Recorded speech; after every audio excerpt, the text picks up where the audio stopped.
Children are great imitators. Kaya gano'n na lamang ang impluensya ng amang drug addict kay Dan. Panganay sa 3 magkakapatid si Dan, lumaki sila sa sirang pamilya. Drug addict yung tatay ko, drug addict yung mga pinsan ko, drug addict yung pamilyang kinalakihan ko.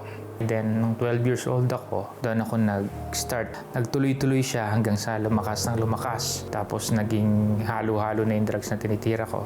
Para maipakita ko doon sa father ko na ma-realize niya na yung anak niyang panganay tumitira na rin. Baka magising siya pag nakita niya na magiging pariwarato kung magtutuloy-tuloy.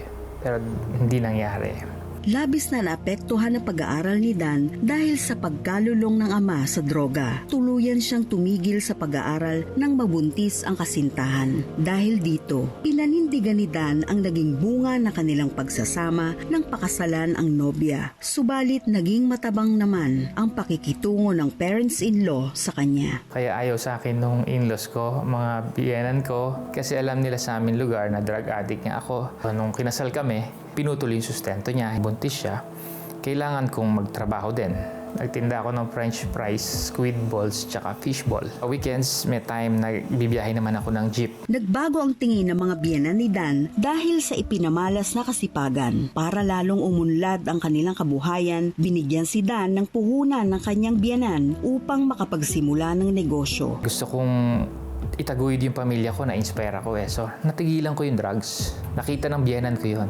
Pinahiram ako ng, I think, 200,000 or 300,000 sa capital that time. Malaki na yon. So, nakakapag-deliver na ako sa palengke ng 5 hanggang 10 baboy a day. Lakas, ang ganda. Yun na yung mga time na pasaglit-saglit nagdadrugs uli ako. Kaya yung pinahiram sa akin, naubos. Nabigyan pa ng pangalawang pagkakataon si Dan nang ipinasok siya ng kanyang father-in-law bilang civilian security sa isang palengke. Nagkaroon ng mandatory drug test sa lahat ng government agencies. Nung nag-positive ako doon, hindi na natiis ng wife ko. She decided na umuwi na sa kanila, sa mga biyenan ko. Dala yung mga anak ko. Pero may application na ako noon sa pagbabarko, no? Kasi nangangarap din ako makalayo. Nag-negative ako sa drug test para sa medical ko pasakay ng barko. Before ako umalis, kinausap ko yung biyenan ko. Sabi ko, ayusin ko yung buhay ko para sa asawa ko, para sa mga anak ko. Babalik po ako. Then, yun, ayos kami. Lumakad ako for 8 years. Natuloy ang pagtatrabaho ni Dan sa barko. Sa kanyang huling sampa, nanganib ang kanyang buhay nang muntika na siyang madakip kasama ang mga katrabaho ng mga pirata. Dahil sa naging karanasan, nagpasya si Dan na umuwi na lamang ng Pilipinas at maghanap ng trabaho.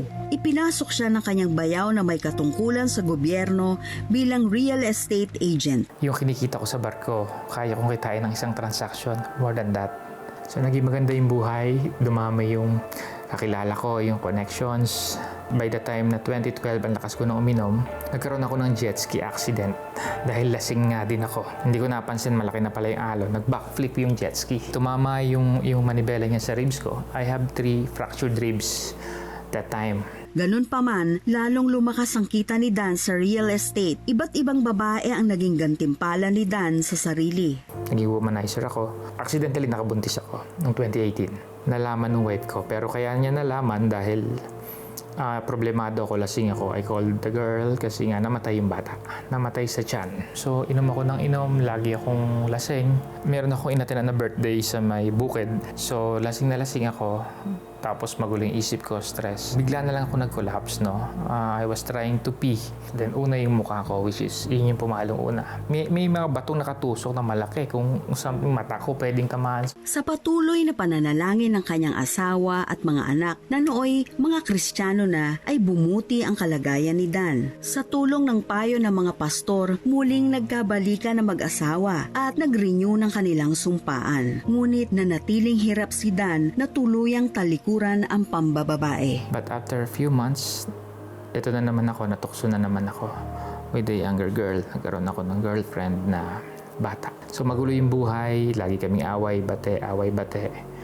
January 2020, nagpunta yung wife ko sa US to find herself.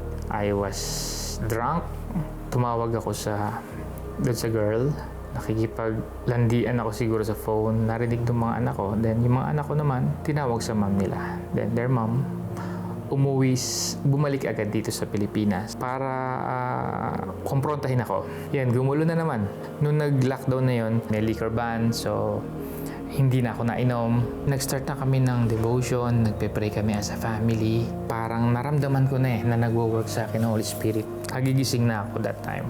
Sometime in June, lumuwag na. So parang balik na sa trabaho, nalabas na uli ako. I always carry a gun. Nag-inom kami, so nasarapan na naman ako. Inaabot ako ng midnight ata. Nahanap na ako ng wife ko, hindi ako nasagot sa kanya kasi lasing na ako. Galit na galit siya kasi akala niya, ayun na naman ako. Tinutukan niya ako ng barel. Then nag-agawa na kami. Kaya that time, may tangay yung barel. Nakaputok siya. Doon ako nagising talaga. After that, naghiwalay kami ng wife ko uli. Ayaw niya na.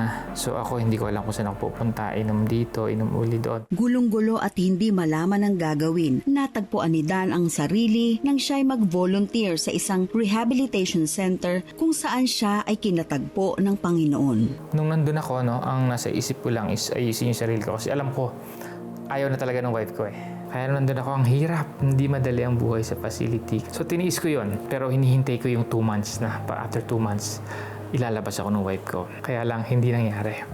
Galit ako kay Lord. Sabi ko, Lord, totoo ka ba talaga? Nakita ko na yung mali ko. Decided na akong ayusin yung buhay ko. I pray every day. Tunay na. The Holy Spirit speak Nag-speak sa'yo habang kinakalma niya ako, then pinapaliwanag niya sa akin. Doon ko na-realize how many times niya ako sinave. Tapos ako pa yung nagkakaganito. That time, pumasok sa akin yung 1 Peter 5:10 After ko mabasa siya, na in His kindness, mga sufferings tayong pagdadaanan. Pero after that, ipuput niya tayo sa firm foundation. Doon ako nagsimula na nag-turn around yung mindset ko na bago. Matapos katagpuin si Dan ng Panginoon, tuluyan na siyang nagbago at nakabalik sa kanyang pamilya. Dahil sa naranasang pagkilos ng Panginoon, nagpasya si Dan na magtayo ng isang rehabilitation center. After ko ng program, nag-strive ako na magkaroon din ng facility. November 6, 2021, na-establish yung Bridges of Hope Imus or Bridges of Hope Cavite. Ang basis ko is yung faith ng mother ko. Just like me, my mom also go through dun sa katulad ng pinagdaanan ko. But nakita ko kung gaano siya pinatatag ni Lord. I stay because it's because of the Lord. He kept His promise to me. Whatever yung pagdaanan ko, pagdaanan namin, He is with me. His plan for me is good. Not to harm me, not to harm my family. Dahil sa kanyang mga pinagdaanan, natutunan ni Dan na bigyang halaga hindi lang ang kanyang buhay, kundi pati ang mga mahal niya sa buhay. Ngayon ay patuloy na naglilingkod si Dan sa gawain ng Panginoon kasama ang kanyang pamilya. Ngayon, masasabi ko na yung genuine happiness na hindi kayang bayaran ng salapi.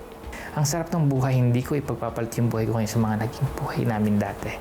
Sobra, hindi ko ma-explain Sobrang saya na kasama mo ang Panginoon sa buhay mo. Because of 1 Peter 5:10, in His kindness, I suffered, I feel pain, pero after that, ni-restore ako ni Lord. Well, I was watching Dan's story. Like, hindi ko ma-imagine, parang, hindi pa din siya pagod, hindi ka pa din siya tapos sa ginagawa niya. But then it really goes to show how patient the Lord is with us. And it's really still His kindness that leads us to repentance. And when we're finally there and say, God, do what you want to do with my life, He's really is able to turn your life around and make things new for you. That's so true. And Sonia, we saw that kindness extended to him by his wife. Na maski na paulit-ulit and other people would say, ayoko na, I give up. No, she would pray for him. She knew there was hope that he'd be restored. And then sometimes the Lord waits for us also to reach rock bottom. Yeah. Alam ni Lord ito kailangan ma-rock bottom ito bago, for him to look up, or for her to look up. And that's what happened to Dan. But thank God, like you said, it's the loving kindness of God that, we are drawn, to be Christ-like. When we watch stories like that of Dan's, we're reminded of a truth that the Bible makes so clear in 1 Corinthians 13. If I have everything the world calls success, but not love, I am nothing. Many people spend their life chasing affirmation, pleasures, recognition, wealth, hoping that all these will heal the wounds inside.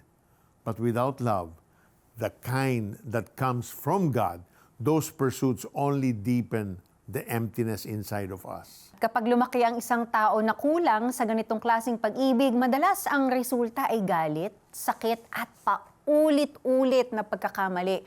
Pero salamat sa Diyos dahil ang pag-ibig niya ay hindi sumusuko kahit pa paulit-ulit tayong bumabagsak. And that kind of love doesn't stay private. When God's love takes root in a person's life, it overflows. What was once a story of destruction becomes a bridge of hope for others. That's the miracle of Christ-centered transformation.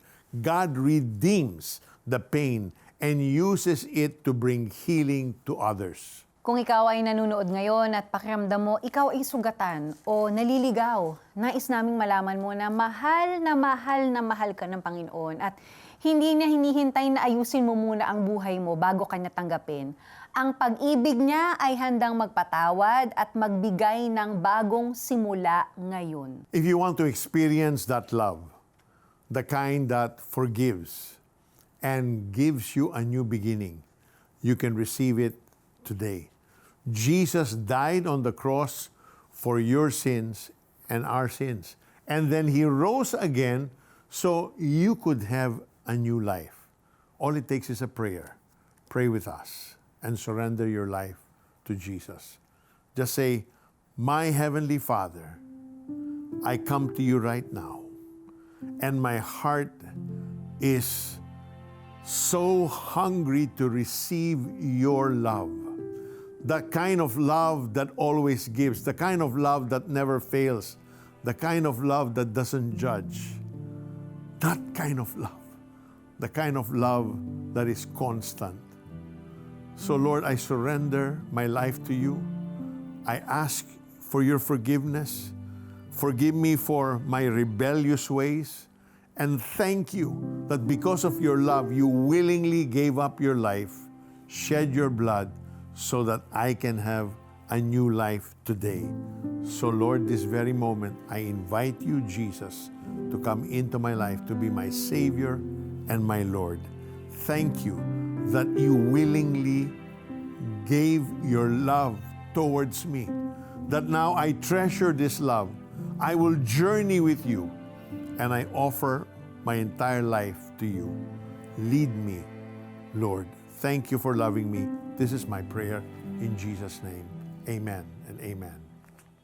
Sumabay ka ba sa prayer at tinanggap si Jesus bilang Diyos at tagapagligtas? Balitaan mo naman kami. Please send us the message, "Yes, tinanggap ko si Jesus," through text or via the 700 Club Asia Facebook Messenger o comment section ng YouTube channel o tumawag sa Prayer Center para maipagdasal ka namin. Grow in your faith. Join our online Bible study group today. Just type BSG in the comment section of the 700 Club Asia YouTube channel or Facebook Messenger to receive details. Kapag mabigat na ang pinapasan mo at hindi mo na alam kung kanino lalapit, tandaan mo, Jesus is always near. Naririnig niya ang bawat bulong ng puso mo.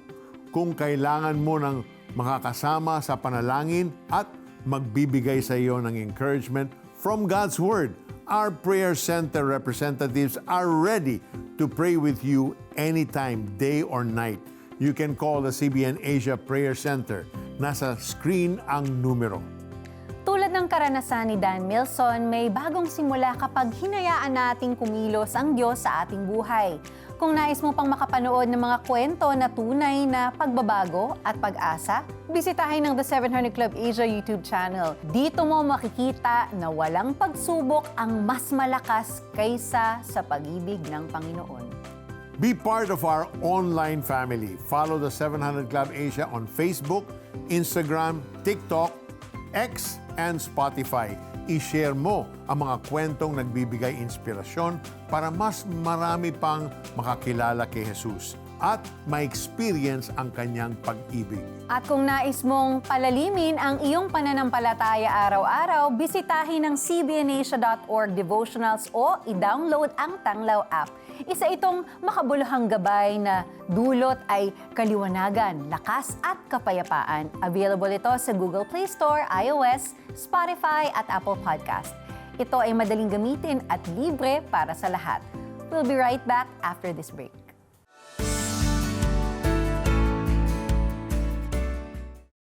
Ang pagmamahal ay hindi lang emosyon. Dapat hindi lang sinasabi, dapat may gawa din. Mga kwento ng malasakit, pagkilos at tunay na pagbabago dahil sa Love in Action. Panoorin February 9 to 13 at 16 to 20, 12 midnight sa GMA at live streaming sa Facebook at YouTube. Sabi ni Mama, ang mga damdamin darating yan, dalistin. Sa susunod, di na hahayaan ka na sumunod.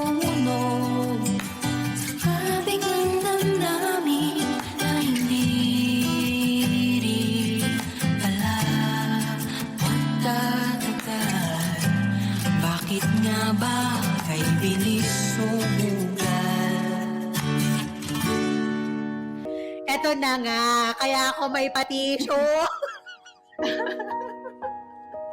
Bakit ka ganon? Ba't mo kami sinasaktan? I did not know na nung time pala na yon o nung araw na yon, that's gonna be my turning point. And God will break me on that night. Sa pag-aakala ni Eileen na ang pagmamahal ng isang lalaki ang kukumpleto sa kanyang buhay, pinasok niya maging ang tinatawag na no-label relationship. I was already in love with the idea of love that I forgot the real meaning of love. Who is God Himself? Subalit sa paglipas ng panahon, napagtanto niyang walang katumbas na pagmamahal sa kanya ang lalaki at kaibigan lang ang turing sa kanya. Kalaunan ay iniwasan na rin siya ng naturang lalaki. So, tagal ako nun kay Lord. Kasi parang, ang eksena ko pa nun, may trust issue ako kay God. Kasi parang, akala ko ba, totoo ka? Akala ko ba, hindi ka sinungaling, nagsasabi ka ng totoo? Akala ko ba, mahal mo ko? Akala ko ba, all good and perfect gifts come from above? Akala ko ba, you are my good father and you will never withhold anything good from your children? Dahil dito, ginugol na lamang niya ang kanyang oras sa pagpapaganda at pagpaparetoke ng iba't ibang parte ng kanyang mukha. Bukod dito, ay ginawa niyang abala ang sarili sa paghahanap buhay. Nang siya ay mag-host sa release party ng Pansumandali na isa sa mga awiting pinroduce ng Reverb Worship, ang music arm ng CBN Asia. Nung nabasa ko yun at nung narinig ko yun, nag-iba yung pakiramdam ko. Tapos di ko namalayan, tumutulo na pala yung luha ko. Ba't kanto? Ba't yung lyrics parang dinedescribe ako? Dinedescribe niya kung paano ako mag-feel, kung paano ako sumugal ganun kadali sa love. Ang dumating sa bridge, ano nga bang hinihintay na kukumpleto sa buhay? Sino nga bang walang hanggan? Hindi panandalian. Spiritually natauhan ako. Kasi parang ni-remind sa akin ni Lord na, Eileen, you were trying to wait on love, but you were waiting for the wrong kind of love. You were waiting for men, or you were waiting on men. But in reality, or in truth, you should be waiting on God. Nang maranasan ni Eileen ang pag-ibig ni Jesus, unti-unti niyang napatawad ang lalaking nakasakit sa kanya. Nagkaroon din siya ng pagnanais na mag-aral ng mga online courses upang makatulong sa espiritual na kalagayan ng mga kababaihan. Naglilingkod din siya sa Diyos bilang volunteer ng Puso Movement, isang organisasyon na umaabot at nagbabahagi ng salita ng Panginoon sa mga kabataan. Sabi nga nila, galingan mo mag-heal. Kasi yung pain mo ngayon, yung mga wounds mo ngayon, kung paano mo sila i-deal at kung paano sila ma-heal, that will be somebody else's survival kit in the future. You have been so good to me. And pinakita mo sa akin kung gaano mo ako kamahal. Pinakita mo sa akin sa season at sa journey na to na hindi love story ko with a future husband yung gusto mong magkaroon ako at buhin. Pero yung love story ko sa iyo, yung love story nating dalawa. You know, Sonia, there are times that the Lord allows us to go a full circle only to rediscover all along, andyan siya just waiting, for us to realize that He's the true love that we need in our lives. Yeah, and when we finally realize that, life can be so full pala talaga, no? It's true when Jesus said, I have come to give you life and life to the full because of who He is. Amen. In our lives. Naunawaan ni Eileen na maraming desisyon ang ginagawa kapag emosyon ang nauuna. Ang inaakalang magpapasaya at magtatagal ay pansamantala lamang. Ngunit, ginamit ng Diyos ang awiting pansumandali ng CBN Asia Reverb Worship upang kausapin siya at doon nagsimula ang paghilom ng kanyang puso. And that's where God's love becomes so clear. The love described in 1 Corinthians 13 doesn't fade, doesn't give up, and doesn't harm. Eileen realized that God's love is more real than the affection she was holding on to. When we finally accept that His love is true and complete, we begin to understand how to love others, even those who caused us pain. Marami sa atin ang maaring tulad ni Eileen na sugatan at naghahanap ng pagmamahal sa maling lugar. Ngunit ang pag-ibig ng Diyos ang may kapangyarihang maghilom ng sugat at magtuwid ng ating pananaw sa tunay na pag-ibig. If you're watching right now and you need healing, emotionally, spiritually, or even physically, this is your moment. God's perfect love is reaching out to you right now. Surrender to God your pain, your issue, your hurt. Tandaan mo, ang pag-ibig ng Diyos ay hindi kailanman nabibigo para sa iyo.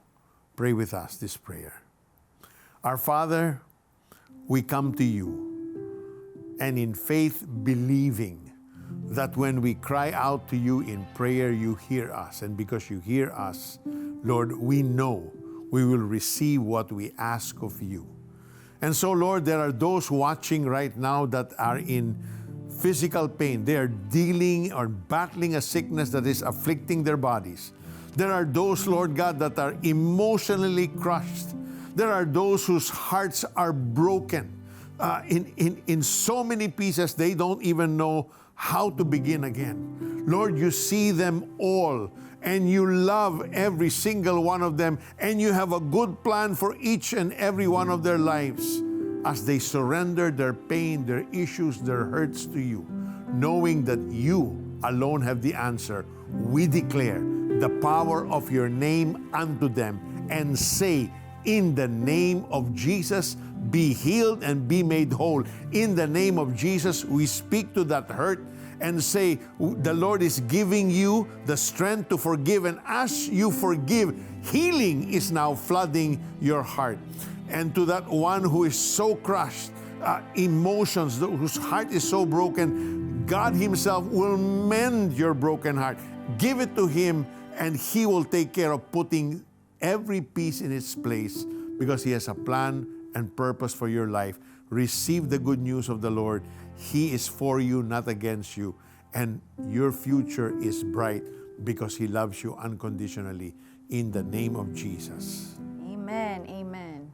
Naramdaman ko na tuloy-tuloy ang pag-recover ko. Doon ko naranasan yung kapangyarihan ng Diyos. Wala kaming pera pero naitayo namin yung farm na ito.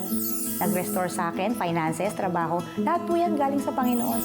Tulad ba nila ay sinagot din ng Panginoong Jesus ang iyong panalangin? We want to hear it from you. Please text answered prayer and share your story with us. Send it to 0917-126-1442.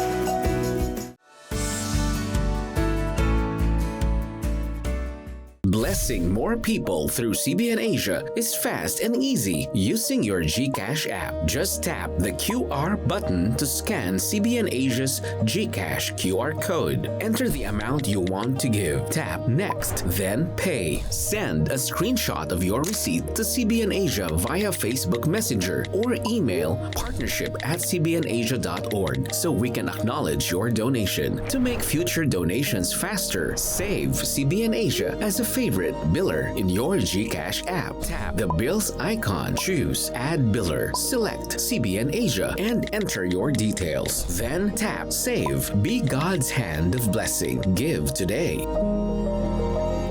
Health is wealth. Unlock the secrets to a healthy body, mind, and soul habang tinutulungan din ang mga batang magkaroon ng maayos na kalusugan, edukasyon, at good values.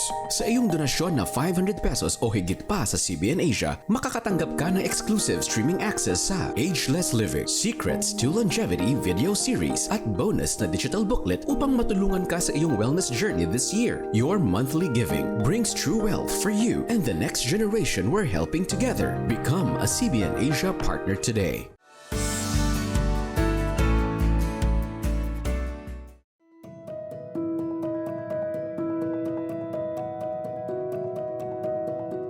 In our Push Pilipinas segment, we lift a prayer request to God from our Facebook page and rejoice in His powerful answers. Ayan, simulan na natin. Ang ating prayer request ay galing kay Levis Gasnalab. Yes, Lord, thanks so much. Guide me always and I release all the worries I have now. Lord, we thank you for Levis. We agree with her prayer, Lord, that as she releases her burdens unto you, you'll take on, she'll take on your yoke which is light, Lord God. So we commit her to you. Won't you give her peace that transcends all understanding? In Jesus' name, Amen. Amen. Thank you, Lord. Sa bawat kwento, sa bawat luha at pagbangon, nakikita natin na ang pag-ibig ng Diyos ay hindi lamang salita. Ito'y nagmamalasakit, tumatagal at nagiging daan para maghilom ang sugatang puso. Kahit gaano man kabigat ang pinagdaraanan, ang kanyang pagmamahal ay palaging nariyan, hindi nagbabago. Sa mga nanonood ngayon na may maaari kayong pinagdadaanan, may sugatang puso o pusong naghahanap ng pag-asa. Remember, God's love is real. It can restore, it can mend, and strengthen you in ways you've never imagined. Amen. And as we close today, let's carry this truth in our hearts from 1 John 4:9. This is how God showed His love among us. He sent His one and only Son into the world that we might live through Him. Let God's love wrap around you, guide your steps, and help you be a channel of His perfect love to others. Siguradong na-bless ka sa kwentong tampok namin ngayon. Nagagawa natin ang The 700 Club Asia ng walang paid commercials dahil sa suporta mo sa CBN Asia. Para magtuloy-tuloy pa ito, we encourage you to send us a monthly donation. Just scan the CBN Asia GCash QR code on the screen using your GCash app or visit cbnasia.com/give for other ways to send your donation, like bank transfer or credit card. Let His love be the light in every corner of your life. See you again tomorrow. Keep your heart open for Jesus. Keep loving and keep trusting. Sa gitna ng tensyon laban sa Israel, sino ang tatayo para sa bayang singilangan ng Mesiyas? Stories that reveal the heart of a father who never abandons his children. Dito lang sa The 700 Club Asia.